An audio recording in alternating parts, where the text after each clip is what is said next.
Well, June is Men's Health Awareness Month, and this morning we're talking about mental health. Yep, let's talk about it. Assistant Professor of Health Service Psychology at Kansas City University, Dr. Jason Malousek is joining us this morning to help break the stigma around this topic. Good morning, Jason. Good to have you here. Yeah, it's good to be back. Great to have you back here on the show. You know, we often hear that men are less likely to go talk about or go seek out mental health about their struggles.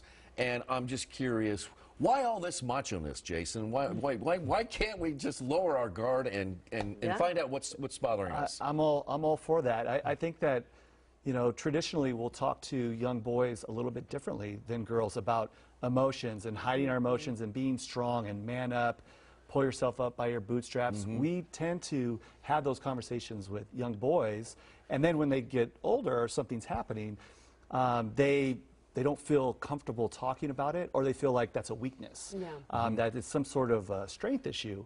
And so, you know, the more that we are able to talk to young boys about, hey, everybody has these emotions, all boys have these emotions, it gives them an opportunity to maybe share them a little bit more when they are struggling.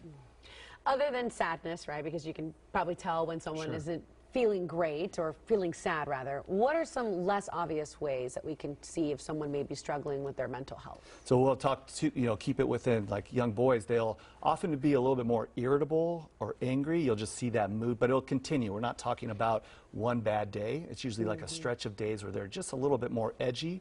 They'll also isolate more and withdraw. They won't use a lot of words, because part of the problem, the stigma, is that we don't give those words to young boys as much as we do to girls. And so they'll often struggle with what they're going through, but they feel like they can't talk about it. For like anxiety too, you'll hear like stomach problems, or I don't want to go to school because I have a stomach ache. So you'll see those things happen with boys more often than girls, just because they don't talk about their emotions as much. Where can people go to find out how to read those signs, or to identify those signs? Well, I mean, you know, watching a show like this can tell you, like, just keep an eye on it, and that there's also resources, like if you go to like NAMI, and not a lot of parents go to that, but their pediatricians will tell them, like, when something's off.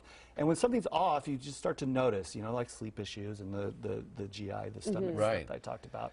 And so you can then start to have, you know, start to get ready to have that conversation. Well, and also with an organization like NAMI, you're typically in a group setting, and when you see other people there that are going through similar situations as you, I think it just makes it easier to identify that, and tell yourself, hey, I'm not alone here, and I can share what's going on, because this person I can identify with this person who's going through the same thing. Well, that totally helps. Normalizing the situation does make it a lot easier to have a conversation about it. So group settings are finding the supportive people in your life to where you can open up, and if you're starting to feel that, it's so important to reach out to them, and of course, you know, reach out to a therapist.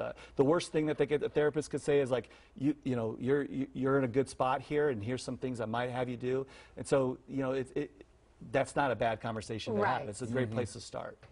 And as adults, what can we say, what can we do to encourage, you know, younger boys that, hey, you're not going to be judged when you talk to me about your feelings? So I always talk about connection before correction. We want to just open up the chance to have a conversation. Don't rush in to fix it.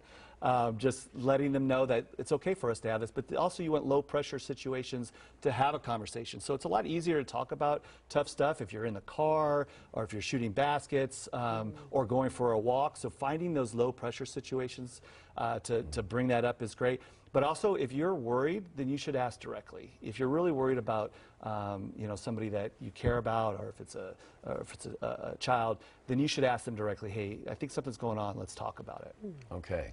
And that was going to lead up to my next question. If you identify the signs and you can see someone is on the verge of crisis, you should say just that. I think something is wrong. Can we have a conversation about this? Yeah, even though I talk about these low pressure situations, when something's wrong, we really do need to go directly and just ask the question.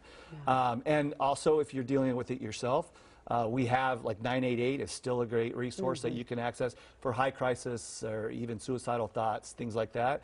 But then there's resources all over the internet, finding a therapist. But then there's nothing wrong with just going to somebody that cares about you, that supports you, that you know, non-judgmental approach to start, and just having somebody to, you know, to figure out who can who can help you the most. Build that connection there. Yeah, I absolutely. would add one thing that I think is also a tremendous resource, and that is if you don't know what to do, if you think you know someone who might be in crisis, you can call the 988 hotline and you can ask someone, here's what this person, here's the behaviors that they're exhibiting right now. I'm not really sure what to do. Is there anything you can suggest that I can do to help this person? Yeah, 988 is a great resource. Yeah. And again, they could just say, you know, as you explain it, they'll be able to tell you what that person will need or what you need. And that's, you know, go right to the source for that. And then they might say, well, you know, reach out to someone, talk to them this way, or give them this phone number. And also you could go, you know, if it is somebody that you care about, you're like, I'll sit with you while you make the phone call. Because no one wants to really do that alone. Yeah. It's good. When these things happen, being alone is the worst possible thing that can be for that person. You want to be able to be around support of others, even if it's just one person. All right. key. Dr. Malousek, it's good to see you. It's good to see you, too. Come back and see us again. Oh, absolutely. It's an important topic that we need to keep the Very message important. out there in the public. All right, time now is 9:27. Break time. We'll be right back.